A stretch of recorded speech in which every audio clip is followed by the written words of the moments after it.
Welcome back to Mouthing Off with Mike, the only wrestling podcast that wears a collared shirt to talk about professional wrestling. Ladies and gentlemen, this episode we're going to talk Backlash. Backlash, and not WrestleMania Backlash as it used to be called back in the day. We're going to talk WWE Backlash 2026 live from Tampa, Florida. As of the recording here today, ladies and gentlemen, we've got 5 matches. Five. Like Booker T World Championships, we've got 5 of them. No Hall of Fame rings, unfortunately. Not 1, not 2, unfortunately. But 5 matches here. We have the first hour being live of Backlash, live on ESPN2, Saturday, May 9th. 3 o'clock Pacific Standard Time, 6 o'clock Eastern Standard Time on ESPN2. 5 matches. Count them. 1, 2, 3, 4, 5. These predictions should be under 10 minutes, probably. Seth Rollins versus Braun Breaker and Trick Williams defending his United States Championship against Sami Zayn have both been announced that they will take place on the first hour of Backlash on ESPN 2. So we know one of those 2 matches will kick off the show. I'm going to assume it's Seth frickin' Rollins versus that dog, that diabolical dog. The barking, you can hear the barking get louder and intensifies. The dogs are barking in Tampa, ladies and gentlemen. Seth frickin' Rollins versus Braun Breaker, former Vision members turned bitter enemies. An injury to both men cost them their WrestleMania spot, but Seth got a match against Gunther that Braun Breaker interrupted and cost Seth this match. Seth Rollins, Braun Breaker, give me the win. Get the dogs barking. I ain't talking taking your socks off on a beach, not those dogs barking. The dogs are going to be barking in Tampa Bay for Braun Breaker when he beats Seth frickin' Rollins. Another favorite vocal stim of mine here, Trick Williams, Trick Willie. If it was Halloween, we'd say Trick Willie Wonka. Trick Williams defends the United States Championship against Sami Zayn, a.k.a. the Gingerbread Man. R.I.P. Our fallen soldier, Gingy. R.I.P. What in the 2019 SmackDown are we doing with the Gingerbread Man thing? I thought that was the stupidest thing. I'm gonna, what do you call it? I'm gonna let it play out. I'm gonna chuckle along. I'm gonna have fun with it. Oh my God, they killed the Gingerbread Man, not my gumdrop buttons. The Muffin Man? Have you seen the Muffin Man? Have you met the Muffin Man? No, we're gonna talk the Gingerbread Man, and his gumdrop buttons. So R.I.P. to Gingy. This Ginger, Sami Zayn, will take on Trick Williams, and I'm going to tell you right now 3 words. Whoop that trick. Huh? Whoop that trick. Okay? Whoop that trick. I like it. Whoop that trick. Uh-huh. Trick Williams, and still United States champion of the world, Trick Williams. We've got Io Sky taking on Asuka. As you know, we had a very sad day a couple weeks ago, Friday after WrestleMania. The old WWE releases hit hard. It hit like a ton of bricks. I felt like I got smacked upside the head with a pile of bricks. I lost some of my favorites.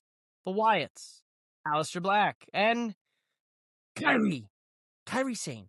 I love Asuka. Asuka is like the funniest villain you could ever have. This past Monday, Asuka spit the mist in Io's face in her backstage interview, laughed it off, and ran away. Hilarious. These are the type of hijinks that you would see in a Marvel universe or Gotham City, let alone. I think I saw a tweet that said Asuka reminds them of a Gotham City villain, and honestly, right on the money. Io Sky and Asuka, this really should have been a custody of Kairi Sane on a ladder match. You know, we've got Io Sky, her senpai, Asuka, you know, her trainer, her daddy. You know, we've heard a lot of these terms. If you're an anime person, you know all about the senpai and waifu and all that stuff. I don't do the whole anime thing, but we know Asuka was like her mentor, right? That's what that means, mentor. it feels weird not having Kyrie here because this kind of was a whole kind of a fight, kind of a custody battle for Kyrie Sane. Like, you knew whoever was going to win this match, Kyrie was probably going to go with, right? So it's weird. It's strange to have this match. Hell, we might end up getting a classic Triple H black hoodie moment here, and Kyrie Sane could take the black hoodie off and show, that she's back and she re-signed and this, that, and the other thing. I'm going to give the win to Io Sky here. The only reason I'm giving the win to Io here is just because I think Asuka's in her putting people over era. The Empress of Tomorrow might be the Empress of the Past now. But Asuka, 40-something years old, 45 years old, 46 years old, moves better than most women, most men in their 20s, let alone in their 40s, let alone some of the greatest technical wrestling, chain wrestling I've ever seen from a man or a woman in history. Asuka, you deserve your Hall of Fame ring and trophy and plaque and statue and whatever they decide to give you. Danhausen, you are cursed. Danhausen and a mystery tag team partner will take on The Miz and Kit Wilson after the old double cross Hausen took place 2 SmackDowns ago, which we thought The Miz was going to accept Danhausen as his mentee, and then The Miz ended up kicking him in the balls, and him and Kit Wilson beat down on Danhausen. So I have a funny feeling you're going to get very evil Danhausen. If you don't know, Danhausen has an eviler side of himself, and it gets real serious, real evil, real bloody, and you lose teeth. More so than you usually do. Right now, Danhausen's been kind of very nice. He's been cursing here and there, but his curses have been lighthearted. When he locks in and he becomes evil Danhausen, those curses get far worse. Now, it's been hinted that the person that Danhausen has got as his tag team partner loves money. Money, money, money. There's only a few people that love money like this. One of those people being Shane O'Mac. The other being the $1 Million Man, Ted DiBiase. And it's probably going to be neither of those. It's probably going to be, if I were to give you my 3 guesses, I will give you a Shane McMahon in there. I'm going to give you a money. Yeah. Oh, no. So JTG, that's not happening. That's another one that loved money. Mystery Iguana, because we did see Layeska in a backstage interview take some money out of Danhausen's hand. So I'll go Shane O'Mac, Mystery Iguana, and we'll, of course, throw in Cola Man Punk, CM Punk in the mix there. So those are my 3 best guesses. If I were to give you one, my final guess, I'm going to say Mystery Iguana. That's going to be my final guess. Mystery Iguana bringing the AAA thing. We'll probably send Danhausen to AAA at some point to help him curse some people or something, or someone will do something to Layeska and he'll need to curse them. Very good, very fun, very nice, very evil. Danhausen and mystery opponent get the win against The Miz and Kit Wilson. Last but certainly not least, there could be another match added. There could be 6, there could be 7. Knowing WWE and how fucking stingy they are, you get 5 and you like it, which is kind of sad because Double or Nothing is at the end of this month, and Double or Nothing's going to have like 10 matches and blow all 3 of the WWE PLEs that are this month. We have 3 PLEs this month, technically. We have Backlash, we have Saturday night's main event, and then we have Clash in Italy. So if the trend continues, there'll be 5 matches on each show.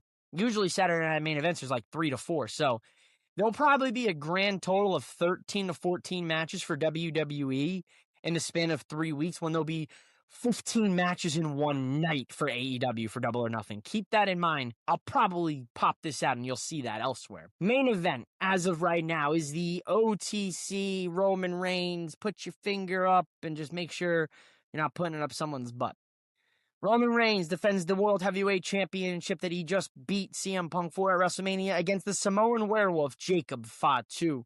Jacob Fatu has now employed the tongue and death grip.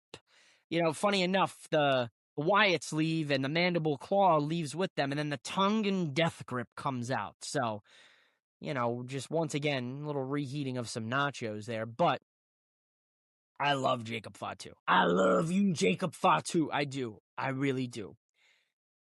I think Jacob Fatu should be a world champion this year. I think he's done what he needs to do. I think what we need to see now is a banger match against Roman at Backlash to decide that and decide his fate, I guess.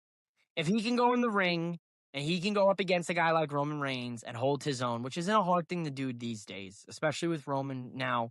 We're seeing reports that he's going to be throughout the whole summer. Now he's only going to be there till the beginning of June, and then June he's off the schedule. So could something take place in the next 2 to 3 weeks where maybe Roman and Jacob, maybe Jacob beats Roman Saturday at Backlash. Maybe Roman retains and ends up losing the title in the next 2 weeks in Italy, or at Saturday night's main event to a Obafemi, to maybe CM Punk again, Drew McIntyre. There's a lot of different names that could use a world championship right now.